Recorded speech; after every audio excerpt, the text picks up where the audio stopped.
அனைவருக்கும் வணக்கம். அரியலூர் மாவட்டம் திருஞான சம்பந்த ஜோதிடர். நவக்கிரக தமிழ் எண்ணியல் ஜோதிட பிரகாரம் பார்த்து அடிப்படையில் சொல்லிக் கொண்டு வருகின்றேன். தமிழுக்கு 240 எழுத்து. அந்த 240 எழுத்துக்கும் தனித்தனி எண்களிலும் கொடுக்கப்பட்டு அவை வார்த்தை அடிப்படையில் சொற்கள் அடிப்படையில் நான் இதை உறுதி செய்து இந்த வீடியோக்கள் மூலமாக யூடியூப் மூலமாக சொல்லிக் கொண்டு வருகின்றேன்.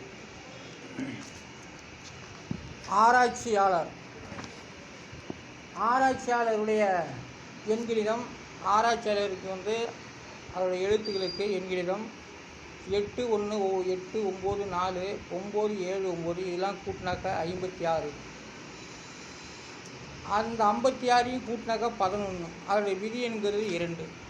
அப்போ இந்த ஆராய்ச்சியாளர் என்பது 11ஆம் இடம் லாபஸ்தானத்துக்கு வருகிறது. அப்போ லாபஸ்தானத்துக்கு வரும்போது தான் அவங்க ஒரு ஆராய்ச்சியாளராக வராங்க. அந்த ஆராய்ச்சியாளர் வரும்போது தான் அவங்களுக்கு தனக்கு அந்த 11ஆம் இடம்தான் அந்த சிந்தனைகளை கொடுக்கிறது, அந்த எண்ணத்தை கொடுத்து மிகப்பெரிய ஆராய்ச்சியாளராக அவங்க வராங்க. அது கூட்டு முயற்சியில் வந்தாலும் அவர்கள் ஆராய்ச்சியாளர்கள், தனிப்பட்ட முயற்சியில் வந்தாலும் அவர்கள் ஆராய்ச்சியாளர் என்று இந்த தமிழ் எண்களிடம் ஜோதிடம் சொல்லப்பட்டு வருகிறது. ஆராய்ச்சியாளர் அவருடைய எண்களிடம் மொத்தம் டோட்டல் 56. அந்த 56ஐயும் 5 6 அப்படின்னு கூட்டினாக்கா 11. அதையும் அந்த 1 1ஐயும் கூட்டினாக்கா 2. அதான் ஆராய்ச்சியாளர்கள் அவர்கள் லாபஸ்தானத்தில் வளர்ந்து நின்று ஆராய்ச்சி செய்வது, அனைத்தையுமே ஆராய்ச்சி செய்யக்கூடிய வல்லமை படைத்தவர்கள். அந்த 11ஆம் இடம்தான் அதற்கு கூட்டு எண்ணிக்கையாக 11ல் 9 போச்சுன்னா 2. அது 2ஆம் இடத்தை குறிக்கிறது. கண்டுபிடிப்பாளருக்கு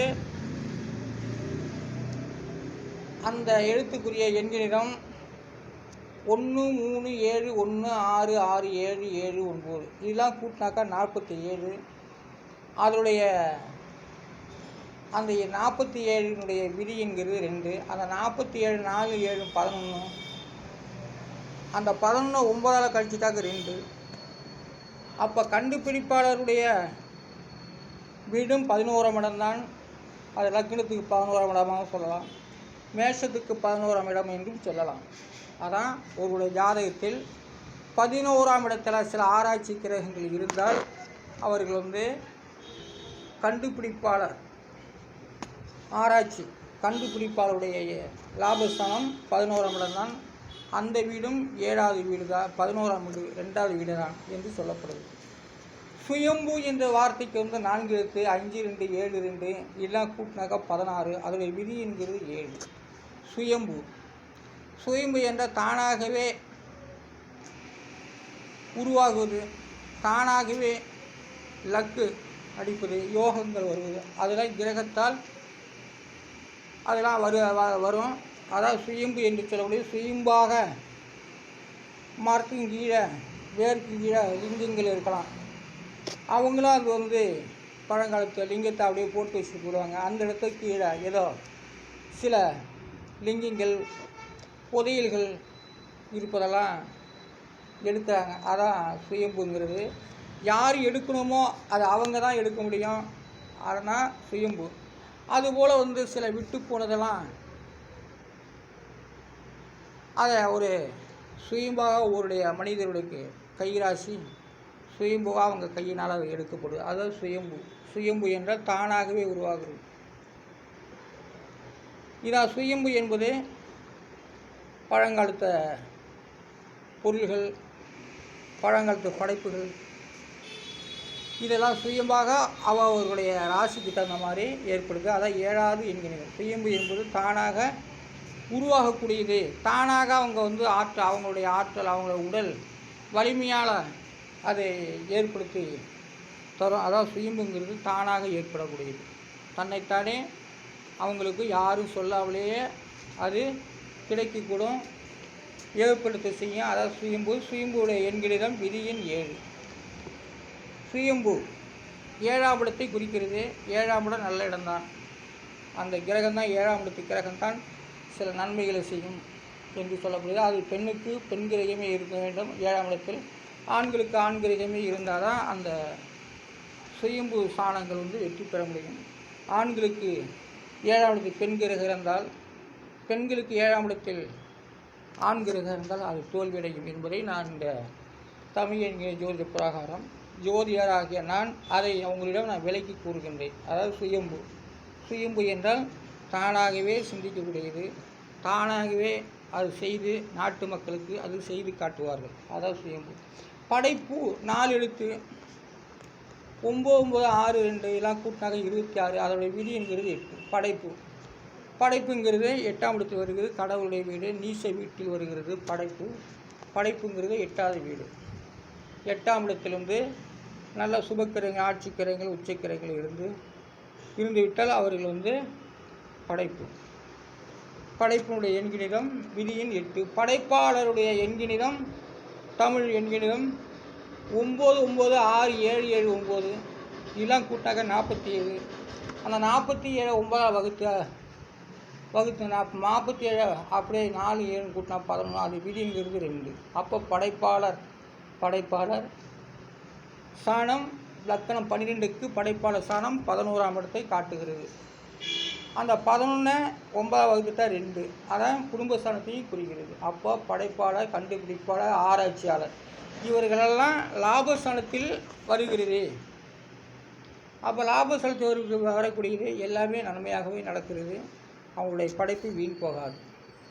அப்போ 11ஆம் இடத்துல நல்ல அந்தந்த பெண்ணுக்கு பெண் கிரகமாக இருக்கட்டும், ஆணுக்கு ஆணு கிரகமாக இருந்தால் நல்ல சுப பலனை அவங்க முழு முகாந்திரத்தில் நல்ல வளர்ச்சி பாதைக்கு செல்வார்கள் என்று இந்த எண்கிணிதம் சொல்லப்பட்டும் நான் ஜோதிடராகிய நானும் அதை விலைக்கு சொல்லுகின்றேன்.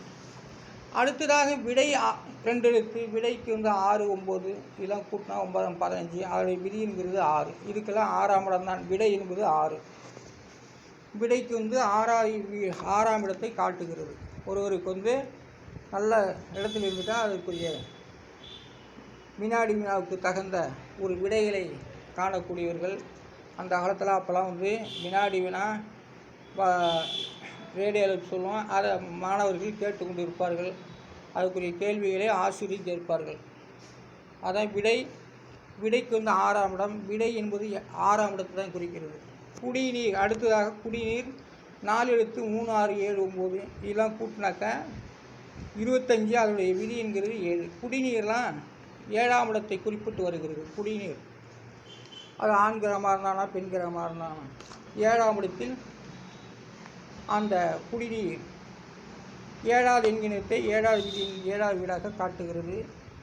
7வது வீட்டில் எப்படி முதல்ல சொன்னோம் அதுபோல் அது கிரகங்கள் இருந்துவிட்டால் அவர்கள் வளர்ச்சி பாதையில் தண்ணிக்கோ சோத்துக்கோ பஞ்சமில்லாத வாடுவார்கள் என்பதை இந்த எண்கிணம் மூலமாக சொல்லப்பட்டு வருகின்றேன். சதவீதத்துக்கு 3 7 4 7 7 இதெல்லாம் கூட்டினாக்க 28. அந்த 28 9 வகுத்து விட்டால் மீதி 1. 9 வகுத்தால் மீதி. அப்போ 28யும் 2 8 கூட்டினாக்கா 10. அந்த சதவீதங்கிறது 10ஆம் இடத்தை காட்டுகிறது.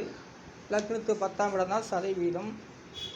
அந்த 28யும் 9 வகுத்து விட்டால் மீதி 1 தான் வரும். அது 1ஆம் இடத்தை காட்டுகிறது.